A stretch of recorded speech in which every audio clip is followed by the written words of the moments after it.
Hola amigos y amigas, bienvenidos a un nuevo programa de Cineclubing.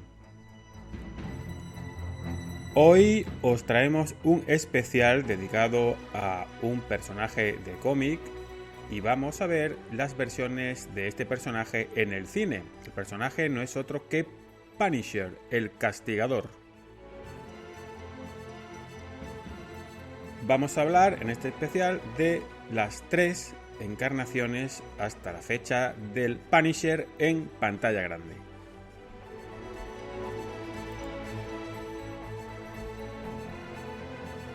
The Punisher, el castigador en España, es un personaje de cómic, de Marvel Comics, que fue creado por Gerry Conway y John Romita Jr. en las páginas de Spider-Man, más concretamente de Amazing Spider-Man, en el año 74. Nada menos. Es un personaje que se salía, lógicamente, del superhéroe típico, ¿no? Era un antihéroe, era un héroe que mataba por venganza, a diferencia de ese código moral que tenían los superhéroes tradicionales de Marvel. Era un personaje muy sorprendente, muy violento, muy de los 70, muy de ese espíritu de los 70, ¿verdad? En el cine también se reflejaba esta nueva tendencia, este cine más seco, más violento. Hasta el año 1989 tendríamos que esperar para ver este personaje en la pantalla grande. Tened en cuenta que el 89 era el año de la Batmanía, el año donde Batman rompe todos los récords, lo peta en pantalla grande. DC obviamente tenía la delantera sobre Marvel porque ya tenía un Superman y un Batman en grandísimas producciones, pero Marvel pues solo había tenido pues cosas muy pochas, ¿no? Este Punisher llega en el año 89, se estrenó en el 90, pues yo recuerdo de verlo en el cine. Y era ya el 90, se estrenó unos meses después, muy de tapadillo. El personaje no se conocía prácticamente en España, se conocía por los aficionados, lógicamente, pero fuera de ahí era un personaje muy desconocido, hasta el punto que la película, en lugar de titularse El Castigador, como se debería haber llamado, se llamaba Punisher, el Vengador. Lo que mostraba pues un claro desconocimiento del personaje por parte de los distribuidores. En el 90 se estrena esta película. Marvel, obviamente, no era la compañía que es hoy. Marvel estaba muy de capa caída. Era la peor época de Marvel. Estuvo a punto de quebrar. Y lo que no sabe mucha gente es que Marvel era propiedad de la New World Pictures. Es decir, la empresa productora de películas que fundó Roger Corman. Mucho se habló cuando Disney compró Marvel. Marvel ha sido propiedad pues de otras compañías, pero de bastante más modestas, ¿no?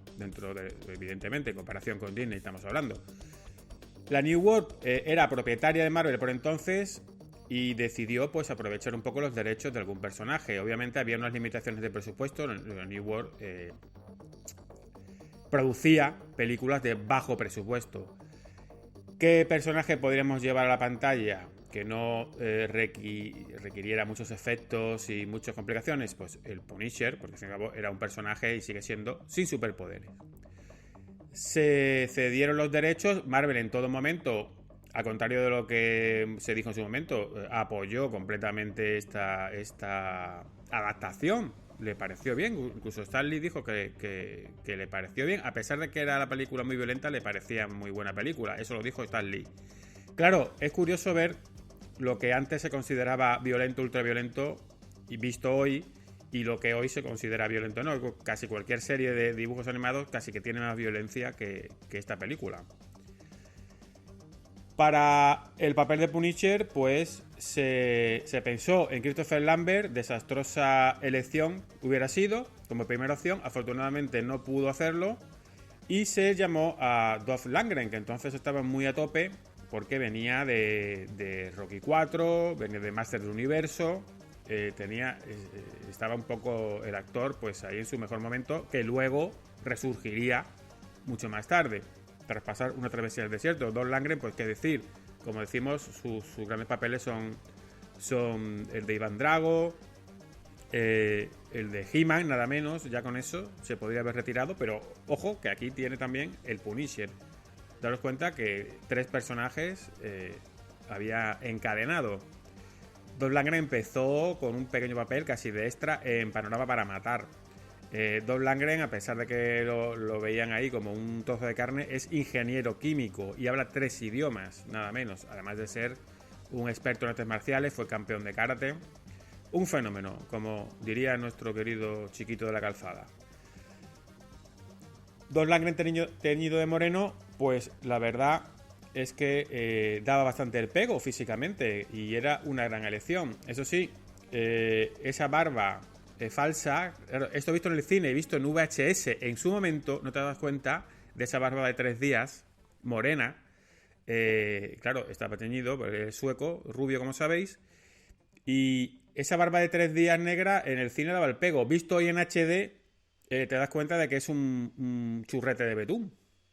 Y son los inconvenientes muchas veces de películas que no estaban pensadas para verse en alta definición, pues hoy, pues en algunos aspectos, pues canta la traviata. Lo cual nos suavice para disfrutar de una película de hora y media, concisa, con esa concisión que tenían las películas de los 80 y los 90, con acción, no tiene tiempos muertos, tiene el problema de que no tiene la calavera, el logo del Punisher, lo que identifica el personaje, una cosa inexplicable, que hoy en día a mí no me ha quedado claro por qué esto no se utilizó. El director dice que bueno, que decidieron ir por otro camino y tal. Yo lo que veo aquí es una vez más el error que ya subsanó Marvel, afortunadamente, y por eso fue también el error de avergonzarse del personaje, avergonzarse del origen en cómic del personaje, cosa que ha hecho también DC Comics o que ha hecho Nolan con sus Batman. En el momento que Marvel abrazó y asumió sus superhéroes como lo que son, pues una cosa para niños, para jóvenes, para todos los públicos, coloristas, con sus trajes, con sus... En el momento que abrazó eso, le empezó a ir bien y le empezó a llover el dinero. Aquí todavía claramente se avergonzaban, con lo cual le quitaron su distintivo, ¿no?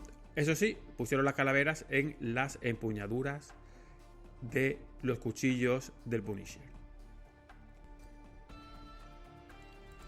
Hay alguna referencia a los cómics de Marvel. Cuando matan a la familia en la escena del asesinato de la familia de Frank Castle, del protagonista, los niños llevan un pijama de Spider-Man. Hay otro momento también muy curioso cuando le preguntan, le están torturando al protagonista, le preguntan quién le envía y dice Batman. Ahí, un poco estaba captando un poco esa moda también ahí, ¿no? La película, como decimos, está muy bien dirigida, tiene acción, tiene escenas de acción muy buenas, la verdad. Es una trama de Punisher que una vez vengada a su familia, cambia, lógicamente, muchas cosas del cómic, pues la familia muere por una bomba que le ponen accidentalmente, porque la bomba iba dirigida al Punisher. Luego, una vez ya empieza la película él vengando a su familia, luego viene una trama de yakuzas, una guerra de bandas, se tiene que aliar con su enemigo, digamos, para derrotar a esta banda de yakuzas. Y como decimos, la acción está muy bien. Dolph Lundgren hace sus propias escenas de acción. Los actores asiáticos también eran especialistas y eran expertos en artes marciales. Esto se nota en la película. Y obviamente la película es una serie B, es una película hecha con 4 duros, pero una película muy resultona, muy digna y con un buen ritmo y con una gran presencia de Dolph Lundgren. El director es Mark Goldblatt, que es un montador muy prestigioso de Hollywood. Había hecho una película que se llamaba Dead Head, ¿Estamos muertos o qué?, que era una buddy movie, una película de colegas, de policías, de compañeros.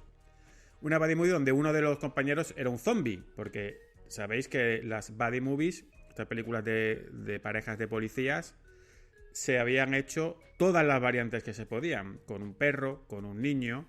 Stallone lo hizo con una señora mayor, Burt Reynolds hizo una con un niño negro, K9, ¿no? James Belushi. Y ya que faltaba, pues hacer una buddy movie con un zombie. Estaba todo hecho.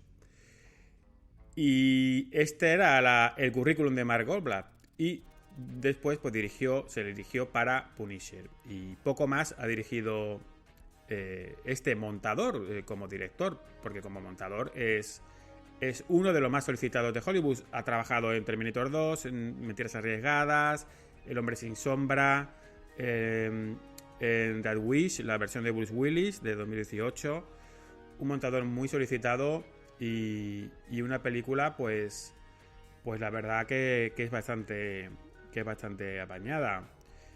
Tiene también una música que está bastante bien, la película. El compositor Dennis Drace, que ha hecho muy pocas cosas como compositor, pero que ha trabajado como orquestador para muchos grandes compositores y muchas grandes bandas sonoras. Se nota que la orquesta es pequeña, es una orquesta de 37 músicos, pero con todo y con eso, la película, la banda sonora orquestal le da mucho empaque y te levanta también la película.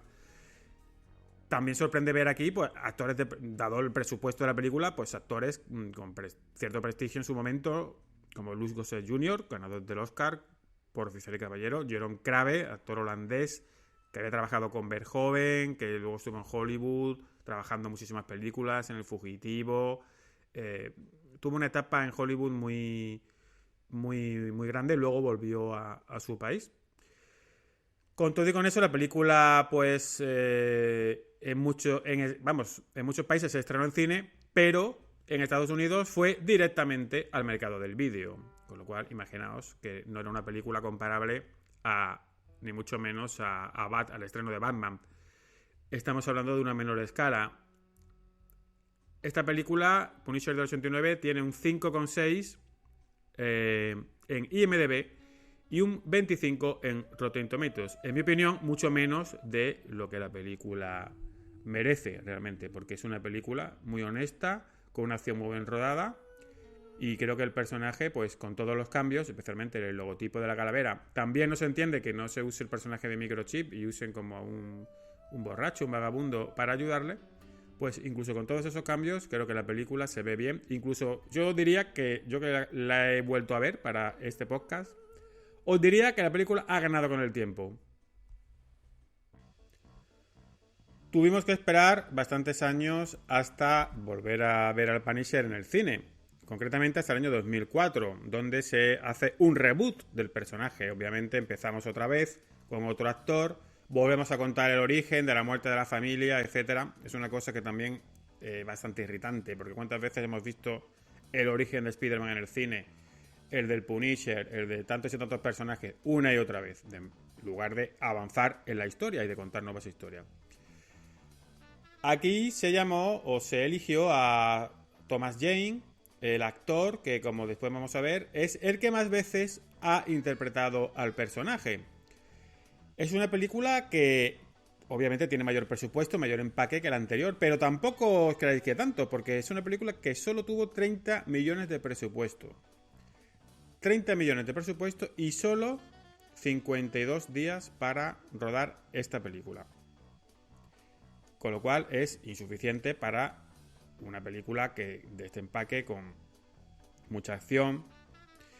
Y con todo y con eso, la película se le nota la carencia de presupuesto. Vemos todas las calles desiertas, vemos que no hay casi gente por la calle, vemos que la acción está muy medida, casi hasta el final no tenemos grandes set piece de acción, exceptuando una lucha que hay muy buena, que hace la mejor secuencia de la película, de la lucha con el ruso, ¿verdad? Ese personaje directamente extraído de los cómics, esa secuencia está muy bien. Le faltó quizá un poco de acción, pero Thomas Jane estuvo muy bien. La película no está mal, la película tiene un toque setentero, un toque seco. El director es bastante bueno, en mi opinión. Es Jonathan Hensleigh, más conocido como guionista. Fue guionista, por ejemplo, de Armagedón. Dirigió hace poco, ha estado muchos años sin dirigir.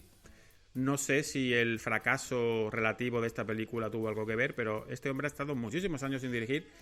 Hasta la película Ice Road de Liam Neeson, que tampoco está mal esa película. Siempre moviéndonos dentro de unos parámetros del presupuesto medio-bajo.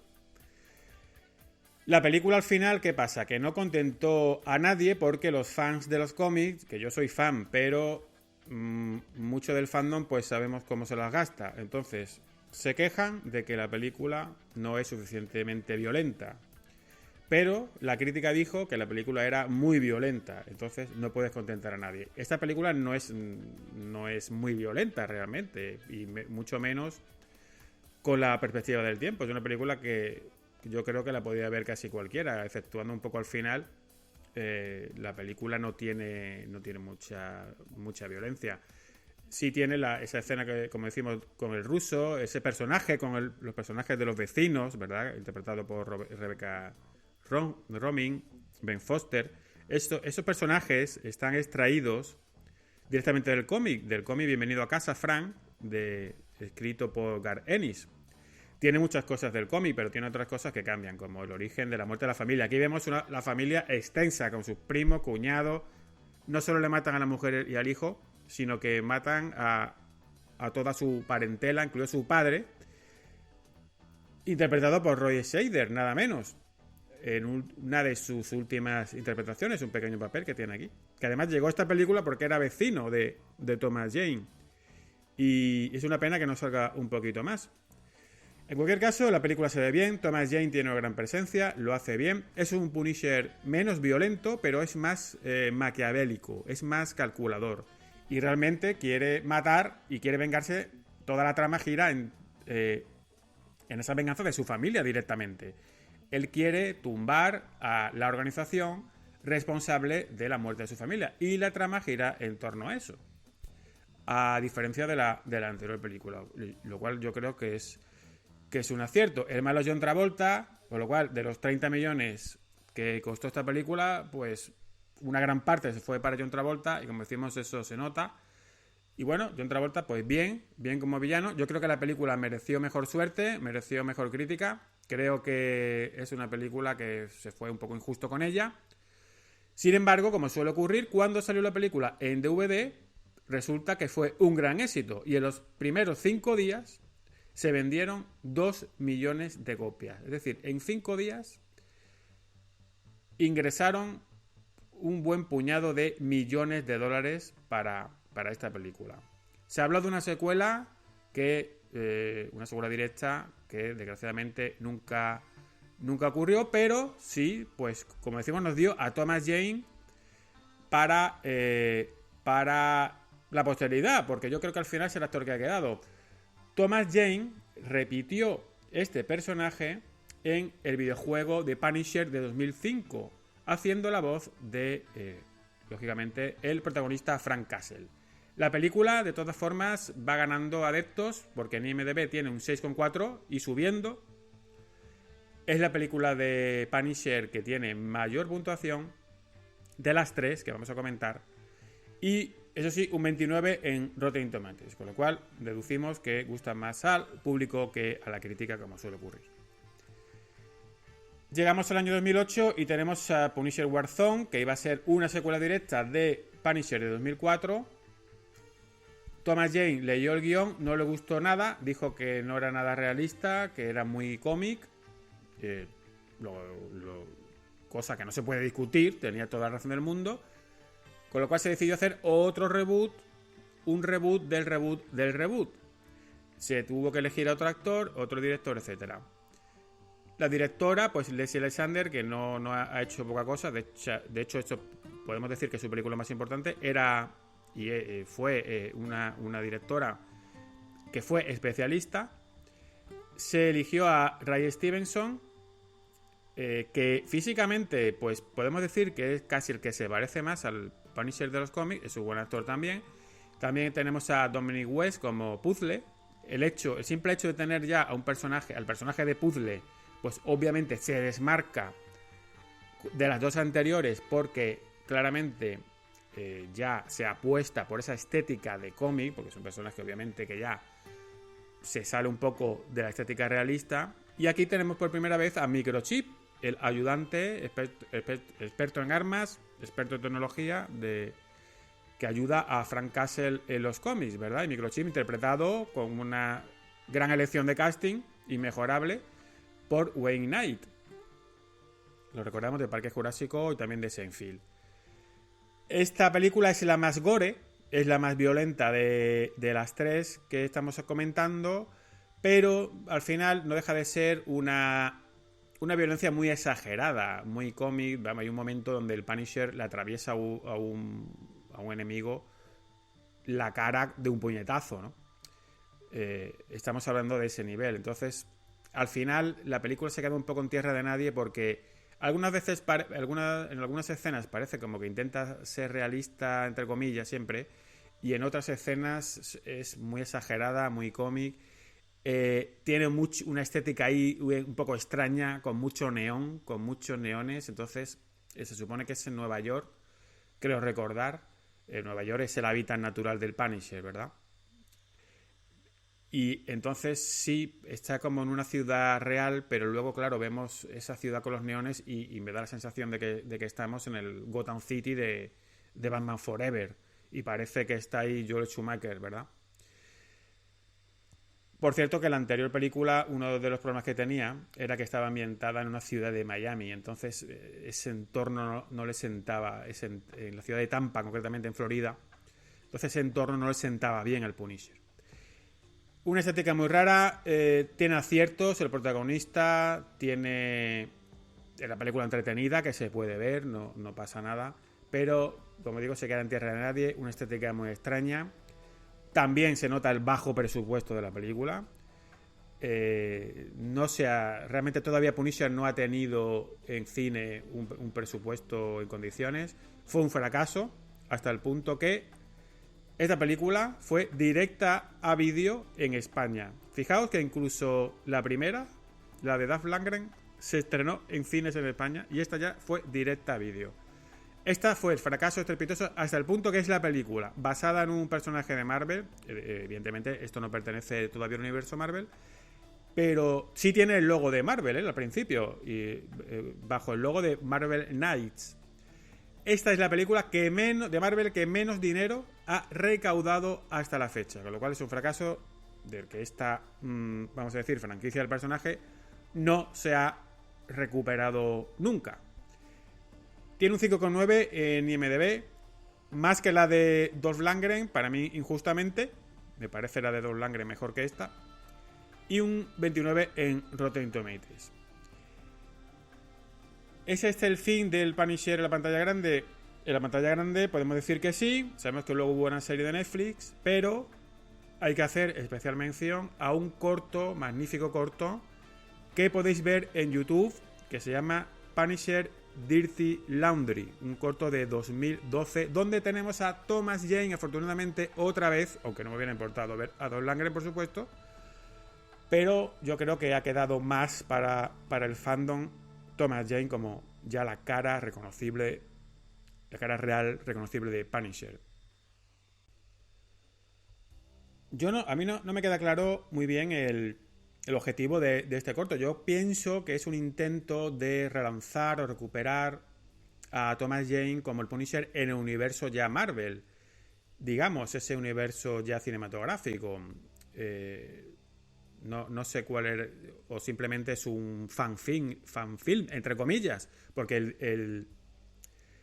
el director, pues es un director profesional, se llama Phil Joanou, es un gran director, un director con mucho estilo, el director de Pánico a las 3, película de culto que hemos comentado en un anterior programa, también director del Clan de los Irlandeses, por ejemplo, director de Videoclip, director de Análisis Final, director de grandes producciones, y que, como veis, pues sabe dirigir muy bien la acción, con Thomas Jane, como decimos, Ron Perlman en un pequeño papel secundario y una botella de Jack Daniels que tiene casi tanto protagonismo como Thomas Jane. Y viendo este corto, que casi son los 10 minutos más satisfactorios del personaje, de todo lo que hemos comentado, pues es una pena que Thomas Jane, que todavía, quién sabe, todavía yo lo veo, lo podría ver como Punisher, es una pena que no haya estado como el personaje en el universo Marvel cinematográfico. Claro está que es un personaje muy incómodo, es un personaje que hoy día, pues en unas películas, pues la mayoría de las veces, no nos vamos a engañar,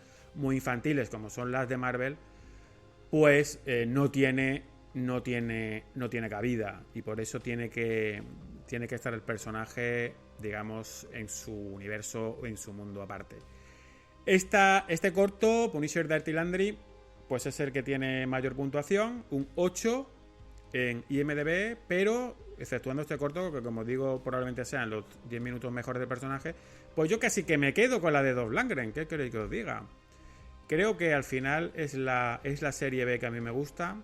Creo que el personaje es casi donde mejor se ha entendido. Y creo que lo único que le ha faltado es que saliera el logo de la calavera. Que la calavera también ha tenido su historia. En la primera, como decíamos, no salía. En la segunda, para que veáis cómo es el fandom o cierto tipo de fandom, cuando salió el teaser de la versión de 2004 de Thomas Jane, tenía la calavera en su máximo esplendor y a los fans no les gustó. Decían que eso era muy ridículo, que eso se veía mucho, que tal y cual. Y al final se tuvo como que vestir al personaje con la calavera, pero desgastada, que no se viera mucho. Si os fijáis, está como medio borrada, ¿no? Y ya la tercera se ve un poco más, pero hasta la calavera ha tenido su historia y una vez más, en parte, por culpa del fandom. Y no tanto por culpa del fandom, sino por culpa de quienes escuchan al fandom, en vez de tomar sus propias decisiones creativas. En la segunda película me gusta mucho que la camiseta con la calavera tenga su historia de origen, cosa que en el cómic no tiene ninguna historia. Y tiene su historia de origen, porque es una camiseta que le regala el Punisher al hijo.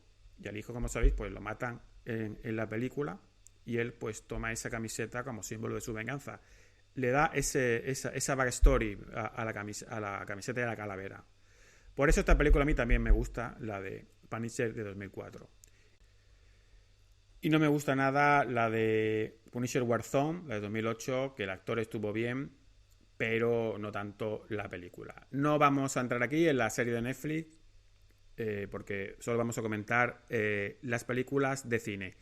Quién sabe el futuro que le deparará a este personaje, pero lo que sí tengo claro es que volveremos a verlo en la pantalla grande. Gracias por escucharnos y nos oímos en un próximo episodio de Cine Clubbing. Adiós.